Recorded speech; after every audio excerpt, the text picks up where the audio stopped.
পয়লা বৈশাখে আমার বড় বোনের মেয়ে বাচ্চা হচ্ছে আমাদের পরিবারের একটা রাজকন্যা এসেছে। তাকে আমরা গোলাপ তোয়ালে দিয়ে বরণ করেছি। আমরা খুবই খুশি পরিবারের সকলে।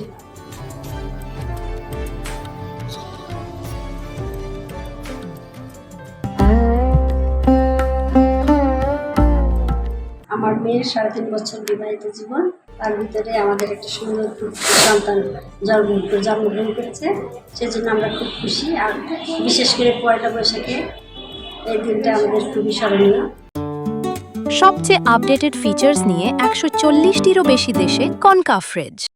আমি যে ক্লিনিকে এসে সিজার করলাম, সেই ডাক্তার হুমায়ুন হেলালি জোশী, তাকে আমরা অনেক অনেক ধন্যবাদ। এবং সে সমস্ত সাহায্য সহযোগিতার মাধ্যমে প্রথম থেকে শেষ পর্যন্ত আমার মেয়েকে দেখাশোনা করছে এবং সুন্দরভাবে সিজার করছে।